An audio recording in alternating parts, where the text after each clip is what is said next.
안녕하세요, 루멘입니다. 본격적인 지방직 공무원 면접 시즌이 다가왔습니다. 제가 수백 명의 공무원 현직자들을 만드는 과정에서 힘들다 하더라도 달래고 할 수 있다라는 격려를 주면서 많은 현직자들이 지금도 근무를 하고도 있겠지만 의외로 오히려 힘들다고 1년 만에 못 버티고 다시 다른 기업을 지원하겠다, 아니면 다른 지역으로 이동하겠다, 이런 경우가 실제로 많이 일어납니다. 최근에 적은 급여 때문에 MZ 공무원들이 떠난다라고 언론에서 이야기를 하고는 있지만, 제가 느끼기에는 급여가 적다는 사실을 몰랐던 분은 솔직히 없습니다. 하지만 생각보다 일이 너무 고되고 힘들다, 특히 일뿐만 아니라 사람 때문에 지친다, 이런 경우가 훨씬 많습니다. 실제로 받는 금액이 1호봉 기준으로 보면 180에서 200 정도의 실수령액이 되기 때문에 박봉 때문에 줄퇴사를 한다, 푸념을 한다, 언론에서 이야기를 하고는 있지만 그래도 2024년 기준으로 구급 1호봉이 너무 낮다라고 해서 기준 6%까지 추가 인상을 하였습니다. 그래서 2024년 기준에 구급 1호봉 약 20년가량의 변화를 보면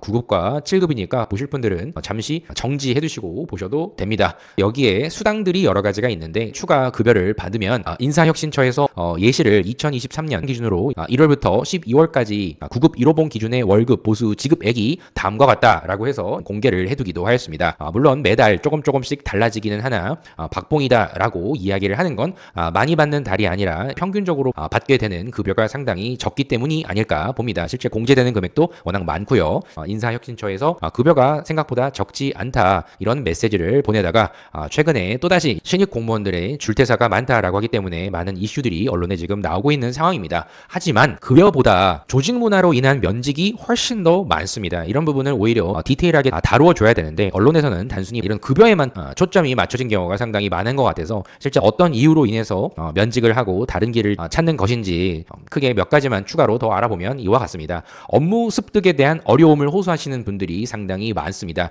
신규 공무원 중에는 경력이 있기 때문에 일을 그래도 해본 적이 있는 경우도 있지만, 실제로 공부만 하다가 공무원 생활을 시작하는 분들도 상당히 많습니다. 그래서 일을 해본 적 자체가 없는데 실무 매뉴얼도 가보니까 없고, 또 물어볼 사람도 없고, 담당자로 책임만 강요를 한다든지, 그나마 신규 때는 그래도 읍면동 재증명 업무와 같은 기본적인 업무로 인한 민원 스트레스 이런 정도를 해결했다고 하면, 본청에 발령된 그 이후에는 엄청나게 부담이 큰 수천만 원의 예산 집행 관련 업무를 하기에 부담이 큽니다. 처음부터 본청으로 발령돼서 일을 하는 분들은 훨씬 더 어렵고요. 그때 그 조직의 분위기에 따라서 업무 때문에 또 사람 때문에 엄청난 스트레스를 많이 받습니다. 그리고 이 업무를 신입에게 몰아주는 경우가 상당히 많고요. 일거리만 더 늘어나는 상황이 반복이 되면 사람이 일을 하기가 싫어지죠. 내가 굳이 일을 하지 않더라도 급여는 똑같은데 굳이 내가 이렇게 해야 하느냐, 이런 생각을 하는 분들이 하나둘씩 늘어나기 시작합니다. 그리고 동료 또한 본인의 업무에 치이다 보니 일부러 그럴 수도 있으나 어쩔 수 없이 본인의 일을 더 중점적으로 하는 분들이 많이 있기 때문에 도와주지 않는 동료가 상당히 많이 있을 겁니다.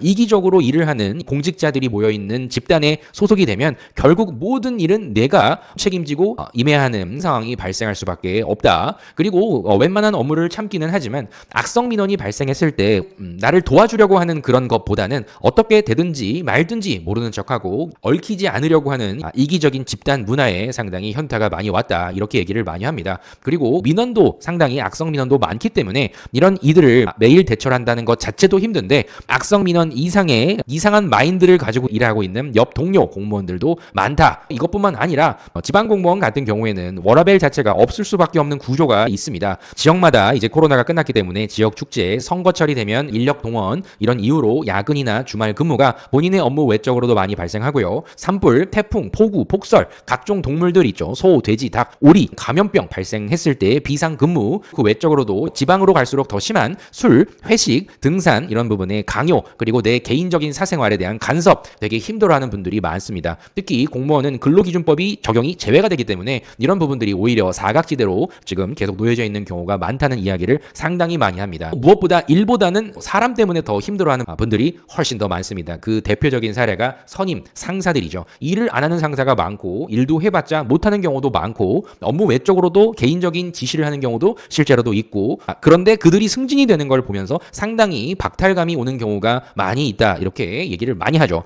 특히 이런 시의원 인맥들이 결국 팀장이나 사무관 부서관들로 승진을 하는 모습을 보면서 일을 잘한다고 해서 직책들이 주어지지가 않는다라는 걸 상당히 힘들어합니다. 그리고 무리한 업무 추진이 상당히 많다. 의원들이 재선을 하기 위한 무리한 업무 추진, 기존 정책이나 사업의 안정화 이런 부분을 신경을 쓰지 않고 신규 사업을 추진해서 뭔가 새로운 거를 만들려는 여러 시도로 인해서 이들을 또 추종하는 이들끼리 뭉쳐서 이런 무리한 업무를 추진을 하고 이런 점들을 이어가다 보면 여러 가지들의 민원 처리에 대한 보고도 있고 그 외로 내부 자료 보고 여러 불필요한 보고가 상당히 많이 발생하기 때문에 보고서 작성 때문에 스트레스를 받는 분들이 많습니다. 그리고 역시나 악성 민원에 대한 대처가 상당히 아쉽죠. 민원인들이 만만하게 공무원을 보는 경우가 많고 기존의 인식이 좋지 않기 때문에 욕바지로 생각하면서 무시하는 이런 민원인 대처로 인한 시간이 많이 허비가 된다. 그리고 지역마다 어떤 이슈가 있다고 하면 정보공개 청구라든지 국민신문고, 건의기, 감사원 등등 여러 가지의 이런 온라인 민원들이 발생을 하면 이 또한 답변을 공무원들이 해야 합니다. 그래서 한 명이 수백, 수천 건의 접수를 하는 분들도 있고 옥하방을 통해서 집단 민원을 넣자, 몇 시에 엄청나게 넣어라 이렇게 선동하는 그런 사람들도 있기 때문에 상당히 업무가 민원 처리를 하는 데만 불필요한 시간들이 엄청나게 많이 발생한다는 점 또한 상당히 힘들어합니다. 그래도 이런 일들이 생길 때 팔이 안으로 굽어야 하는데 내 편을 들어주기보다 폭력 전까지는 자기 방어가 사실상 불가하기 때문에 모두 이런 민원인 입장에서 서서 얘기를 하다 보면 결국엔 멘탈이 박살나는 경우가 상당히 많이 있죠. 지방 같은 경우에는 그 지역 출신끼리 그래도 끼리끼리 보호해주면서 격려하고 이런 경우도 있는데 이는 곧 지역 외 출신 공무원들을 왕따시키는 그런 문화가 실제로 경기도에도 일부 존재를 실제로 하고 있죠. 이것 때문에 다시 지역을 옮기겠다라고 하는 분들이 의외로 있습니다. 그리고 이런 악성 민원이 발생을 해도 가장 큰 이유는 이미 이런 악성 민원을 대처를 잘 할 수 있는 선임 공무원들이 이를 외면한다는 점입니다. 얽히지 말자 이렇게 생각을 하기 때문에 너희들이 알아서 해결해라. 나도 예전에 그랬다. 이런 마인드이기 때문에 그 악성 민원을 한번 힘든 상황을 겪게 되면은 정말 일을 하기가 싫은 경우가 많은데 이를 조직 내에서 보듬어주고 보호해주고 이런 경우가 아니라 다 개개인의 플레이를 하고 결국에는 다 알아서 해라 이렇기 때문에 조직에 대한 이런 정이 완전 떨어지는 경우가 많이 발생할 겁니다. 위에서도 악성 민원도 시민이기 때문에 최대한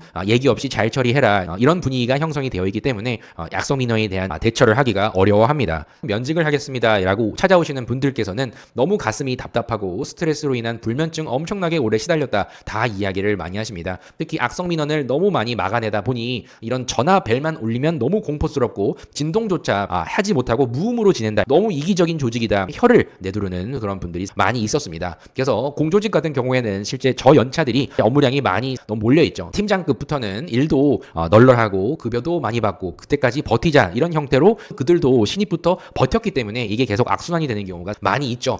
그럼에도 이런 공무원들이 꿀 조직이다 이런 평을 하는 일반인들이 많기 때문에 현타가 많이 오죠. 국민들이 지금 이렇게 혜택을 받고 있는 우리나라의 공공서비스의 고마움을 반드시 알아야 하는데 이런 점들을 사실상 모릅니다. 해외를 한번 나가보면 알 텐데 얼마나 빠르게 대처를 해주고 얼마나 신경을 많이 써주는 공무원들이 많은지를 그래도 알아야 될 텐데 지금 이 시간에도 힘든 상황을 참고 일을 해주고 이런 분들이 계시기 때문에 공공기관들이 오늘도 돌아가고 있다 이런 고마움을 다들 알아야 되는데 참 안타까운 상황입니다. 또 이런 누구에게나 급여적인 것보다는 오랫동안 근무를 할 수 있는 가장 좋은 공조직의 특성을 감안한다면 앞으로 일을 할 사람들은 충분할 겁니다. 하지만 내부적으로 이런 체질 개선이 되지 않은 경우에는 계속 이런 신규 공무원들은 바로바로 나가는 경우가 사실상 많이 있을 거라는 점, 그리고 이제 면접을 보는 분들이라고 하면 이런 어려운 점들이 발생할 수 있다는 점을 충분히 인지를 해야 될 거고요. 그리고 무조건 이렇게 안 좋은 것만 있는 게 아니라 복불복이긴 하지만 좋은 선임 또 좋은 내부 문화 형성을 위해서 노력하려는 그런 부서들도 실제로 존재를 하니까 우선 면접에서 합격을 하고 봐야 하는 우리 면접자들은 스스로 새로운 환경에 적응을 하고 업무를 빠르게 습득하고 이런 적응력을 강조하는 게 가장 좋습니다. 민원 대처도 최대한 잘 할 수 있다. 이것도 중요하지만 빠른 환경 변화에 맞설 수 있는 나의 적응력, 어려운 상황 속에서도 절대 포기하지 않는 끈기와 책임감 또 스트레스를 내 스스로 관리를 할 수 있다는 이런 점들을 강조하신다고 하면 합격하는데 한 걸음 더 나아갈 수 있을 겁니다. 그래서 결론은 실제로 이런 MG 공무원들이 더 많이 그만두어야 위에서 이 심각성을 조금 더 깨닫지 않을까. MG 신입 공무원들이 그만둔다 하더라도 이직을 할 수 있는 더 나은 질 높은 일자리들이 많이 필요하기 때문에 급여도 더 나은 나에게 워라밸이 보장이 되는 공공기관으로 상당히 많은 분들이 이직하려고 저를 찾아옵니다. 여러분들 이런 점들을 아시고요. 오늘 말씀을 드렸던 내용을 감안하셔서 공무원 합격이 끝이 아닐 수도 있다는 점을 충분히 인지하고 자기 개발 더 이어가라. 정말 해보고 싶은 자기 개발이 있다면 지금부터 합격한 이후에는 이 부분을 신경을 써 주시기를 부탁을 드려봅니다. 그럼 꼭 알고 있어야 될 내용들 오늘 쭉 정리를 해봤으니까 참고하시고요. 추가적으로 여러분들이 꼭 알아야 될 내용이 있다고 하면 또 영상을 촬영해서 공개를 하겠습니다. 감사합니다.